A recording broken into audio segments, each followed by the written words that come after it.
वक्रतुंड महाकाय सूर्यकोटि संप्रभ निर्विघ्नं कुरु मे देव सर्वकार्येषु सर्वदा।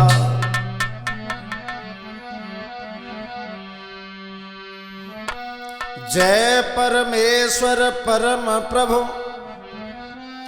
परम पुरुष प्रणुमामि आदि शक्ति आनंद में अखिलेश्वरी नमामि। कौशलेश मिथिलेश्वरी सिद्धि करें सब काम। वाणी वरुणन के प्रथम बोल सियावर रामचंद्र की जय।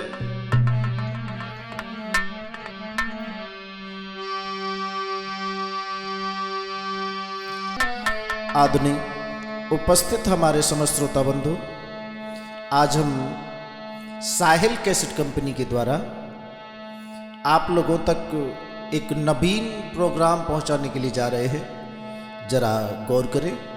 सबसे पहले दो शब्द उस परमपिता परमात्मा के चरणों में, उसके बाद आगे।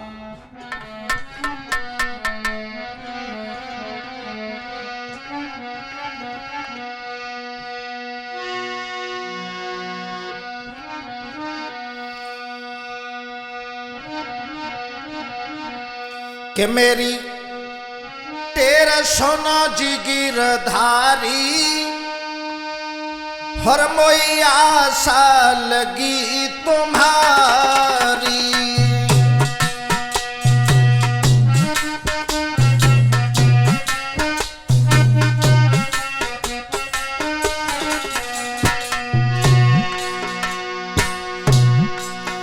मेरी तेरा सोना जी गिरधारी मोई आशा लगी तुम्हारी।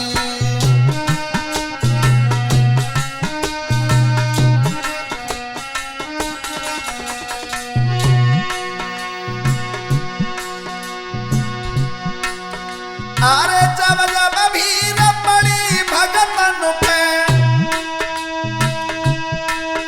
अरे जब जब भीड़ पड़ी भगतन पे, तुम कीनी नाई अबारी रे। मेरी तेरा सुनो गिरधारी मोई आशा लगी तुम्हारी।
आशा लगी तुम्हारी।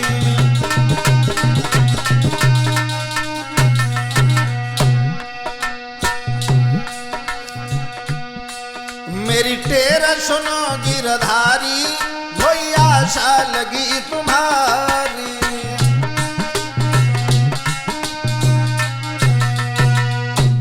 हाँ दोस्तों, आइए गौर करते हैं। सर्वप्रथम परम पूजनीय गुरुदेव स्वर्गीय श्रीमान ब्रजेश कुमार शास्त्री जी के पवित्र आशीर्वाद से ये कृष्ण जन्म की कथा हम आप लोगों तक पहुंचाने के लिए जा रहे हैं। आइए गौर करते हैं। मथुरा नगर में एक राजा हुए हैं जिनका नाम था उग्रसेन। उग्रसेन महाराज, जिनकी पत्नी का नाम था पबर रेखा। ये पबर रेखा देखने में बड़ा सुंदर थी, सीलू भैया, सुंदर थी। एक दिन की बात, पबर रेखा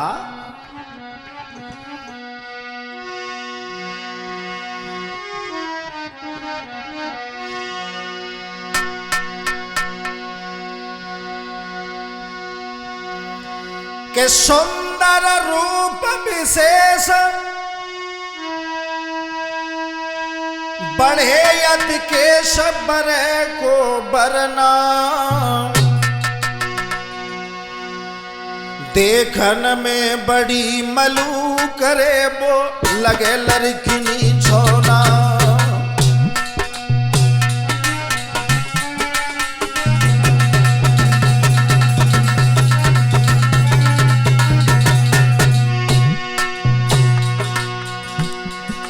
ये सुंदर रूप विशेष बढ़े यदि केश करे गोबर न करे गोबर न।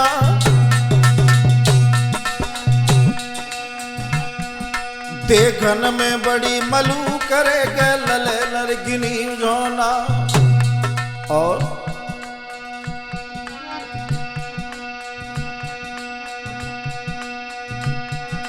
हर सुंदर रूप विशेष कहें बीकेश सुनो धर ध्यान।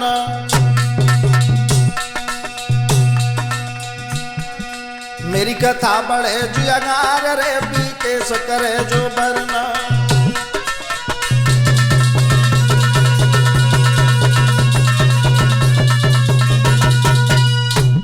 बड़ा सुंदर। एक दिन पबर रेखा की शादी भई। शादी होने के बाद दोस्तों उग्रसेन महाराज के साथ में काफी वर्षें बीत गई, लेकिन पबर रेखा के कोई संतान उत्पन्न नहीं हुई। और जब संतान पैदा न भई तो एक दिन पबर रेखा महाराज उग्रसेन को अपने करीब बुलाया। और बुलाने के बाद उग्रसेन महाराज से समझाती हुई बोली, महाराज आपको पता है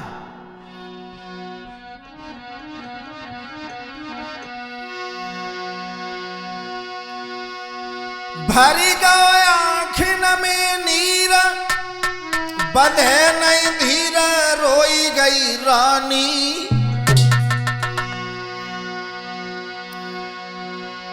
अरे पकड़े बलम को हाथ रे रोई गई महारानी।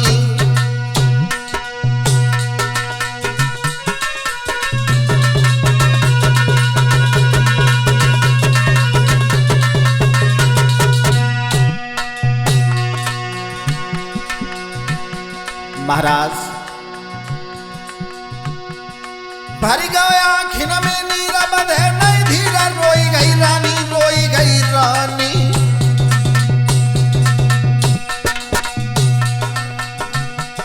गए हाथ पति को अंगना में गर रोई पड़ी महारानी।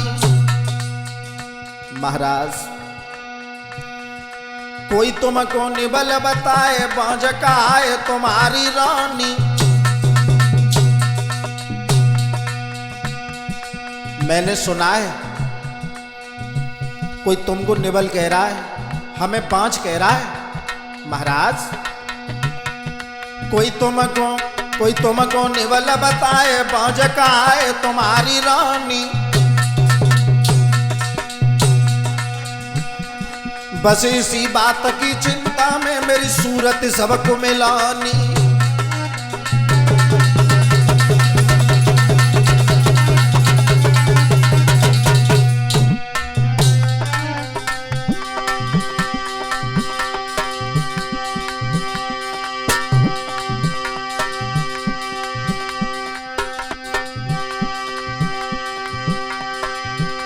कोई तुमको निबल बतावतु है ये रानी बाज का आती है। दिन रात सी अरे चिंता में मेरी सूरत सबको मिलाती है।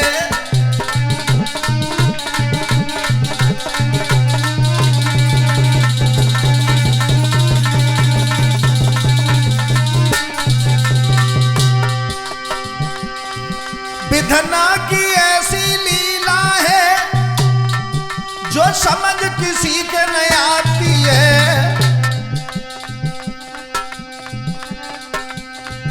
काऊ को 10-10 बेटा दे मोई बेटी नहीं गाई है।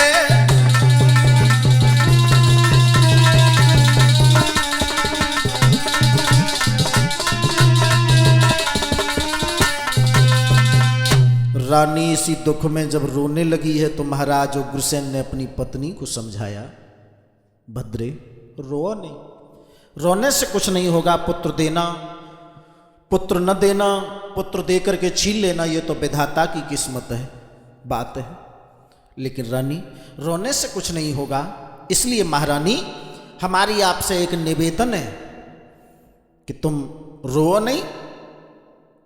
परमात्मा की जब इच्छा होगी तब संतान होगी। तो समय बीतता चला गया, लेकिन भैया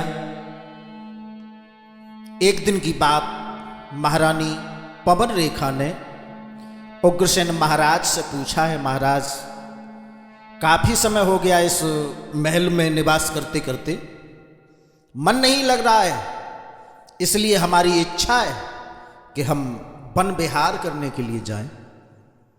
तो उग्रसेन महाराज कहने लगे, रानी वन विहार करना जाना चाहती हो, हम आपसे मना तो नहीं करेंगे, लेकिन एक बात हम आपको जरूर बताएंगे। आप जब वन विहार करने के लिए जाओ तो साथ की सहेलियों को ले जाना। साथ साथ हम एक बात और बता दें आप लोगों को।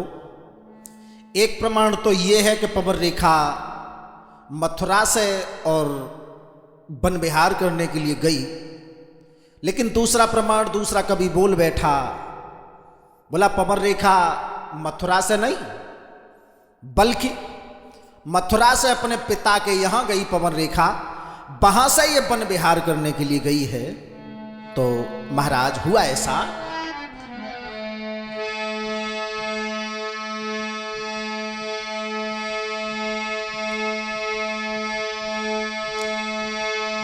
सखियन को रानी बुलवाओ,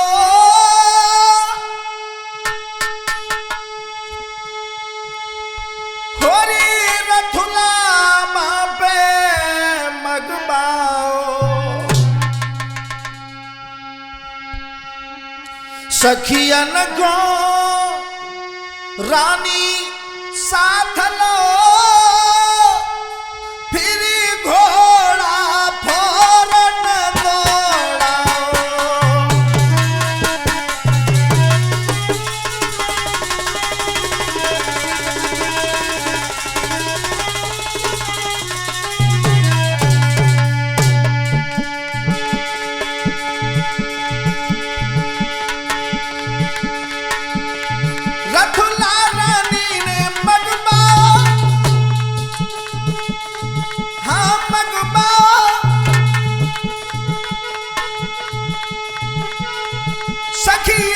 पास बुलाओ है, सखियन को लेगी संग रानी रथुला जंगल को बढ़ाओ है।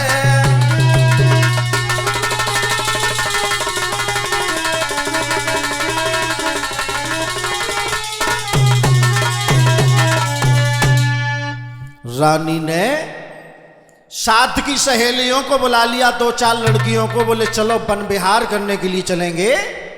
उसी समय दोस्तों हुआ ऐसा, साथ की सहेलियों को रथ में बैठाया और बैठाने के बाद आज रानी रथ लेकर के जंगल की ओर चली है। और जब जंगल की ओर गई, जंगल में जब पहुंची रानी, क्या देखा? कोयलिया गीत गा रही है, भमरा गुंजार कर रहे हैं, बड़ा सुहावना मौसम है वहां पर, मंद मंद हवा चल रही है। दोस्तों अरे शोभा तो सवाई है, बनी की शोभा तो सवाई है, बनी की रानी पहुंची हो जाए।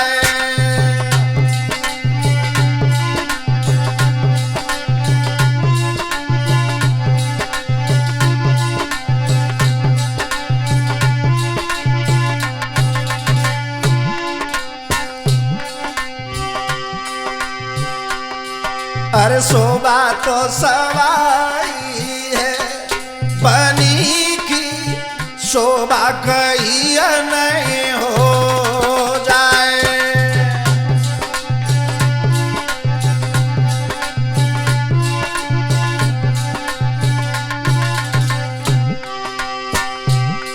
ये शोभा कहीं नहीं जाए जहां, ये शोभा कहीं नहीं जाए जहां भमरा गुंजारे, जहां कोयल पपिया मोर अनोखे गीत हो सुनावे,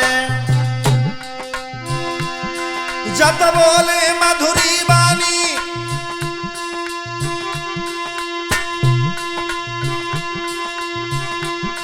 और जे शोभा देखी याद में बिकल भाई महारानी। शोभा तो सवाई है, बनी की शोभा कहीं नहीं हो जाए।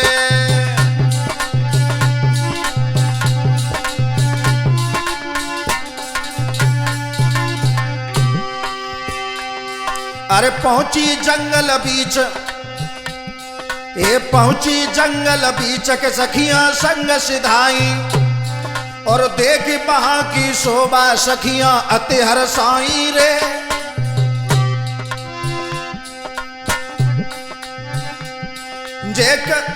जे सखियां कह समझाई, जहां शोभा सुंदर बड़ी हवा रही लहराई, ये शोभा तो सवाई है, बनी की शोभा कहीं नहीं हो जाए।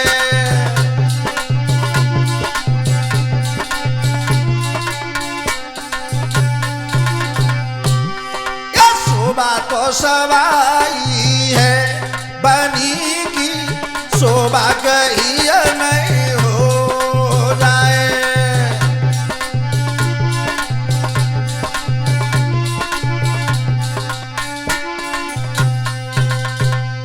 अति सुंदर छटा देख करके रानी मंद मंद मस्त हो गई उस हवा को देख करके। तब तक भैया सीलू किस्मत ने रानी का साथ छोड़ दिया। कैसी परमेश्वर की लीला, वहां पर हुआ क्या? अरे होना क्या था वहां? अरे वहां आई जोर की आंधी,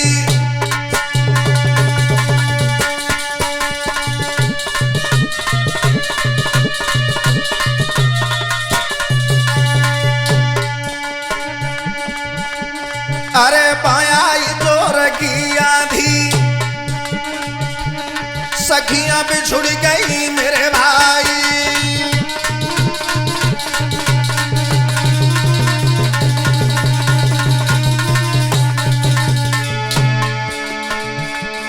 नाई हाथा हाथ दिखाई, रह भी कैसे तुम्हें समझ आई।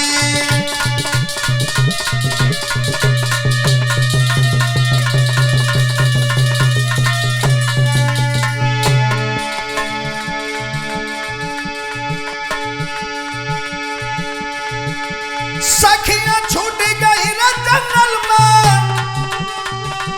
रानी रह गई अकेलिया।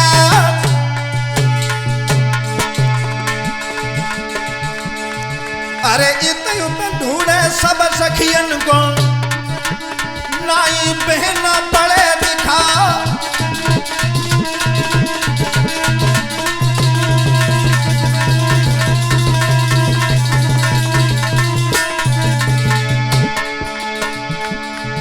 अरे हो नहार सो हुई कि रैया, जो विधनों ने लिखी बना।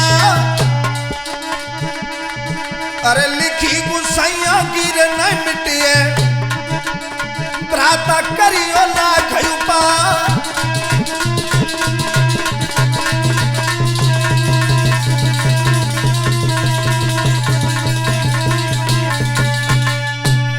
आज जिस समय दोस्तों रानी उस वन में भयंकर तूफान आने के कारण जब बिछड़ गई सखियों से,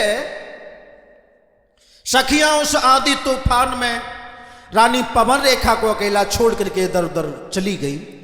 रानी पवन रेखा जब उस वन में अकेली रह गई, हुआ ऐसा, तब तक रानी जैसे ही वो तूफान शांत हुआ, क्या देखा उस वन में? एक दुर्मलिक नाम का राक्षस और बीड़ा बजा रहा है। और बीड़ा बजा रहा है, उसी बीड़ा की धुन में साथ साथ हम आपको ये भी बता दें, क्षमा करें, कि बीड़ा, बाजा, गिटार, जितने भी संगीत के यंत्र हैं, इनको देख करके अक्सर माताएं बहनें आसक्त हो जाती है। तो वही कारण हुआ, रानी पवन रेखा उस संगीत को सुनकर के उधर खिंचती चली गई। और जब खिंचती चली गई है, उधर वो दुर्मलिक नाम का राक्षस इतना मायावी था भैया। रामतार जी, उसने देर नहीं की, तुरंत ही उसने किया क्या? वहां पर उस दुर्मृग नाम के राक्षस ने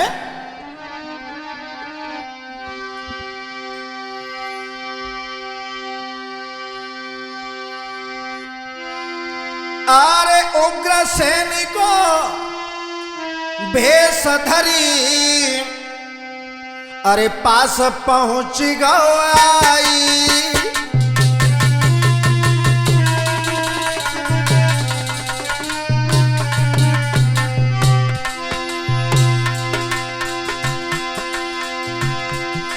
बोला प्राणी, बोला है प्रिय रुदन छोड़ी, आए गो तेरो बलदाई।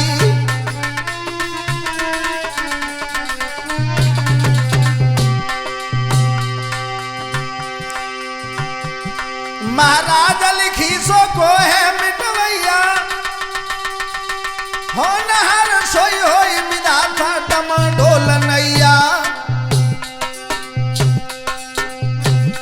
बारे सामरिया, आय सामरिया, चलिए तो गंगा मैया, नाया में जामे निर्मल हो मेरे शरीर बरियो सावरिया।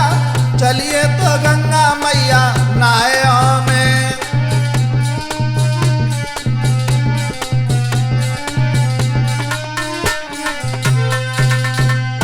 रानी पवन रेखा के पास में आकर के वो दुर्मलिक नाम का राक्षस उग्रसेन के भेष में जाकर के पहुंच गया। ऐ रानी पवन रेखा, अरे ये रुदन छोड़ो, चिंता नहीं करो, मुझे पता था कि तुम वन में जाओगी और वन में जाकर के आंधी तूफान आएगा जिसमें तुम्हारी सखियां सब छूट जाएंगी, अकेली तुम बचोगी, इसलिए मैं मथुरा से तुम्हारे पीछे पीछे आ गया। और वो दैत्य पवन रेखा को मीठी मीठी बातों में, चिपड़ी चिकनी बातों में समझाता हुआ बोला,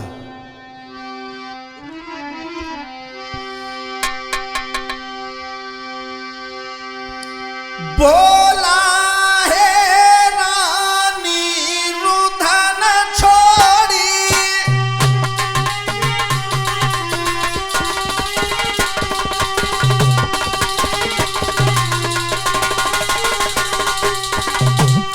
भैया सीलू, बोला है रानी रुदन छोड़ी,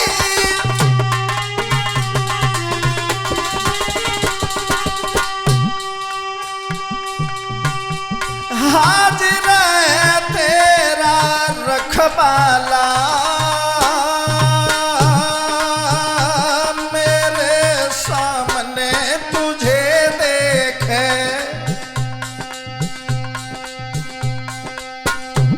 दिनेश मेरे सामने तुझे देखे, है कौन बड़ा हिम्मत वाला, मेरे सामने तुझे देखे।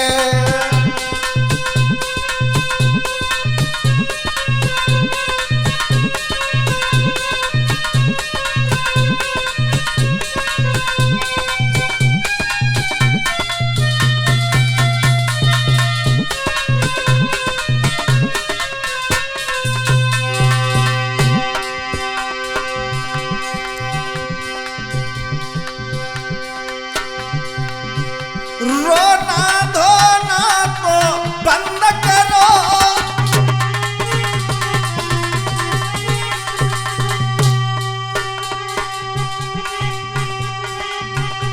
रोना धोना तो बंद करो,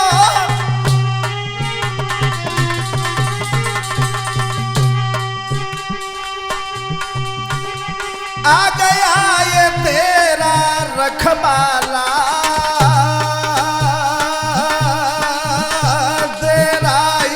पति सामने है।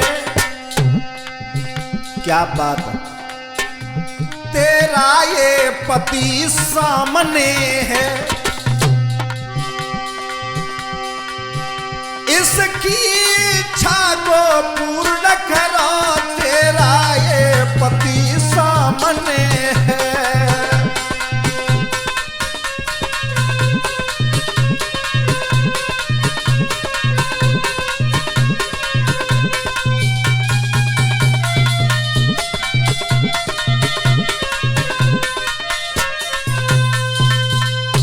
बद्रे, अरे ये रुदन छोड़ो, इसमें क्या रखा है, इसलिए हम तुमसे कह रहे हैं कि रानी रुदन छोड़ो, तेरा पति तेरे सामने खड़ा है। रानी पवन रेखा, हमारी ये इच्छा है कि आज हम आपके साथ विहार करें। रानी पवन रेखा दोस्तों नहीं समझ पाई क्या हो गया उसके साथ में छल। उस पापी ने रानी पवन रेखा को साथ में छल कर दिया, और जब छल करने के बाद जब अपने असली भेष में आया, रानी पवन रेखा कहने लगी, अरे भागे, ए दुष्ट है